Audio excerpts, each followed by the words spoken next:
ثقلین کا گزر ہوا، ان کی گفتگو سن کر آپ رک گئے. آپ نے مسلمان سے فرمایا کس بات میں جھگڑ رہے ہو؟ کہنے لگا حضور یہ عیسائی ہے، میں مسلمان ہوں، میں کہتا ہوں کہ میرا نبی افضل و اعلیٰ ہے. یہ عیسائی ہے، یہ کہتا ہے کہ حضرت عیسیٰ افضل و اعلیٰ ہے. وہ عیسائی بیان کر رہا تھا کہ جناب عیسیٰ مردوں کو زندہ کرتے تھے. آپ کے پیغمبر صلی اللہ علیہ وسلم نے کبھی مردے کو زندہ کیا؟ فرمانے لگے کیا کہا تم نے؟ میرے مصطفیٰ نے مردہ زندہ کیا تو بتاؤں. فرمایا تو نبی پاک کی چھوڑ، میں غلاموں کا غلام ہوں، میں غلاموں کا غلام ہوں، مجھے بتا کون سا مردہ زندہ کرنا ہے. اگر میں مردے تجھے ابھی زندہ کر کے دے دوں تو پھر میرے نبی کا کلمہ پڑھے گا؟ بندہ لے گیا پرانی قبر پہ، جی اس کو زندہ کرے. کہنے لگا جی اگر نہ ہوا تو غوث اعظم فرمانے لگے جو تو کہے گا وہ میں کروں گا. تو کہنے لگے اگر ہو گیا تو. فرمایا پتہ ہے یہ کون تھا؟ انہوں نے کہا جی یہ گانے بجانے والے تھا. نوٹ کرو بھئی، سارے پوچھو تسلی کرو. ایسا ہی تھا جی، ایسا تھا. اور جی 100 سال پہلے تھا، کسی نے بتایا اتنا. غوث پاک نے اسے کہا اٹھ. اچانک اس کی قبر پھٹی اور وہ مردہ گانا گاتا ہوا باہر آ کر کھڑا ہو گیا. اور یہ دیکھتا ہوا وہ عیسائی کہنے لگا اور جب محمد کے غلاموں کی یہ شان ہے، محمد عربی کی کیا شان ہے؟ کوشچن آیا علی بھائی، ایک طرف تو آپ لوگ عیسیٰ علیہ السلام کے حق میں مردے زندہ کرنے کے معجزے کو مانتے ہیں، اور دوسری طرف اگر کوئی شیخ عبدالقادر جیلانی رحمۃ اللہ کا مردہ زندہ کرنے والا واقعہ بیان کر دے تو اس کا مذاق بھی اڑاتے ہیں. آخر کیوں؟ اس لیے کہ حضرت عیسیٰ علیہ السلام کی سند تو قرآن میں نازل ہوئی ہے. شیخ عبدالقادر جیلانی رحمۃ اللہ علیہ کی سند کہیں نازل نہیں ہوئی ہے. اور یہ جو کہانیاں آپ کو کرواتے ہیں نا کہ اگلے انبیاء کو جتنے معجزات ملے تھے وہ ہمارے نبی علیہ السلام کو کمبائنڈ فارم میں مل گئے، یہ بھی کہانی ہے. میں آپ کو بتا دیتا ہوں کئی چیزیں جو نہیں ملی. صحیح بخاری اور مسلم میں حدیث ہے قیامت والے دن سب سے پہلے ابراہیم علیہ السلام کو لباس پہنایا جائے گا، سب لوگ ننگے اٹھائے جائیں گے. تو یہ فضیلت ابراہیم علیہ السلام کے پاس ہے. بخاری مسلم میں حدیث ہے قیامت والے دن میں سب سے پہلے قبر سے نکالا جاؤں گا، لیکن میں دیکھوں گا کہ موسیٰ علیہ السلام مجھ سے پہلے ہی اللہ کے عرش کا پایا تھامے ہوئے کھڑے ہوں گے. مجھے نہیں پتا قیامت کی بے ہوشی ان پہ طاری نہیں ہوئی ہے یا دنیا میں جو اللہ کی تجلی سے وہ بے ہوش ہوئے تھے اس کے بدلے اللہ نے وہ ان کی بے ہوشی ختم کر دی. یہ موسیٰ علیہ السلام کی فضیلت ہے. اس روئے عرض پہ ایک شخص ہے جس سے اللہ تعالیٰ نے کلام کیا ہے. کون؟ موسیٰ علیہ السلام. یہ فضیلت اور کسی کو حاصل نہیں ہے. ہمارے نبی علیہ السلام سے کیا ہے لیکن آسمانوں پہ. حضرت عیسیٰ علیہ السلام آج تک زندہ ہے، ہمارے نبی علیہ السلام فوت ہو چکے ہیں. تو حضرت عیسیٰ علیہ السلام کی یہ فضیلت ہے. اس سے بڑی چیز جس کا ان کے پاس کوئی حال ہی نہیں ہے، ہر چیز میں ادھر ادھر کریں گے. عیسیٰ علیہ السلام بغیر باپ کے پیدا ہوئے ہیں، ہمارے نبی علیہ السلام تو بغیر باپ کے پیدا نہیں ہوئے. یہ خام خواہ بنا ہے. یہ تو سورۃ الانبیاء کا پہلا صفحہ پڑھیں، اس میں کافروں کا اعتراض تھا کہ اس نبی کو وہ معجزے کیوں نہیں دیے گئے جو اگلے نبیوں کو دیے گئے. سورہ نساء میں آتا ہے کہ کیوں نہیں کوئی آسمان سے بجلی آتی اور وہ قربانی کو کھا جاتی، جب تک یہ معجزہ نہیں دکھائیں گے ہم ایمان نہیں لائیں گے. تو اللہ نے کہا نہیں، اللہ کی مرضی ہے معجزات پہ. سورہ بنی اسرائیل میں 8 کے قریب معجزات وہ مانگتے تھے. اللہ نے فرمایا تم کہہ دو میں نبی ہوں، رسول ہوں. تو سر شیخ عبدالقادر جیلانی نے کہا نبی علیہ السلام کے بارے میں بھی کوئی صحیح سند سے ثابت نہیں کہ آپ نے کبھی مردہ زندہ کیا ہو. قرآن میں نفی آئی ہے اس کی، ورنہ تو قرآن میں آتا ہے کہ تم کہتے ہو لو ہم مردہ زندہ کر کے بتا رہے ہیں. قرآن میں کہا جا رہا ہے کہ نہیں، قرآن معجزہ ہے، کیونکہ وہ معجزہ آپ کی زندگی تک ہونا تھا.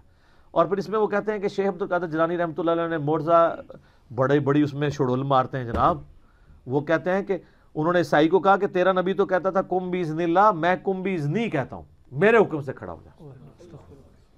شیخ عبدالقادر جیلانی کے لیے کوئی سند نازل نہیں ہوئی، بالکل ان کی طرف جھوٹ منسوب کیا. یہ سارے بزرگ کیا آج ناپید ہو گئے؟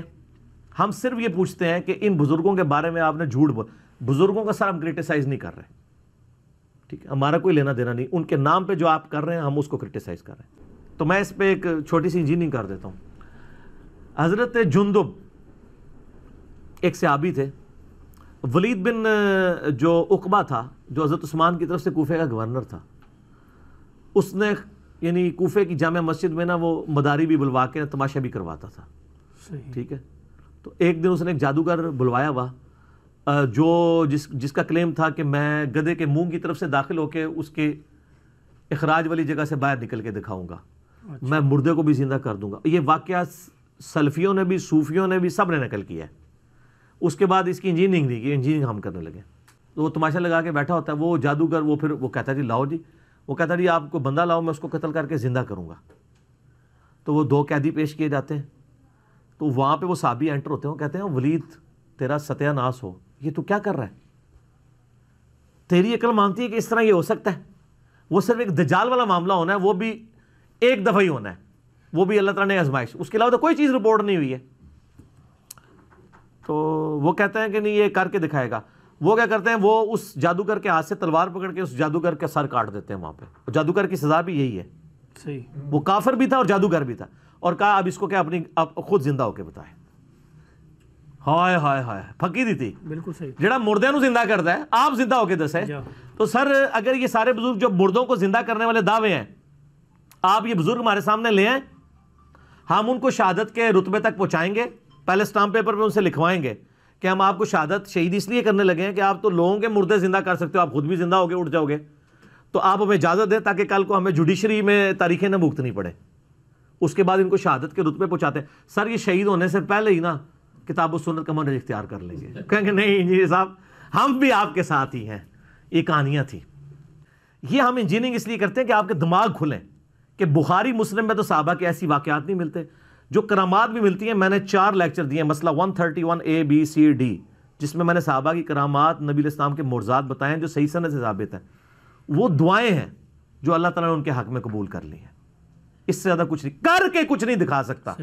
کر کے اگر کوئی دکھا سکتا ہے وہ صرف نبی ہوتا ہے, اور وہ بھی کرتا اس وقت ہے جب اللہ تعالیٰ اس کو اذن دیتا ہے. ورنہ میں آپ کو بتاتا ہوں, مجھے بتائیں حضرت موسیٰ علیہ السلام نے جب پہلی دفعہ عصا پھینکا, قرآن میں آتا ہے, تو کیا الفاظ ہیں, پیٹ پھیر کے بھاگے جب وہ اژدہا بن گیا.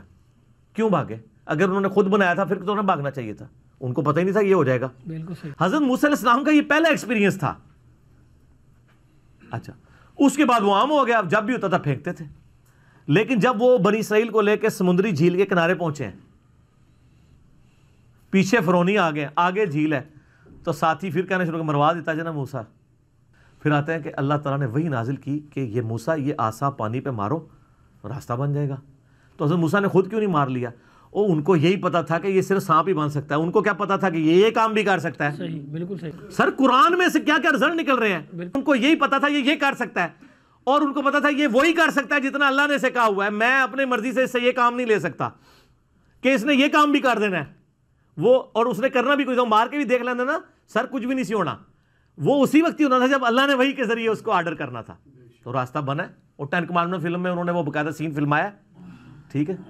تو سر یہ باتیں آپ کو بتاتی ہیں کہ قرآن و سنت کا دین اور بابوں کا دین اور, کتابوں کا دین اور بابوں کا دین اور.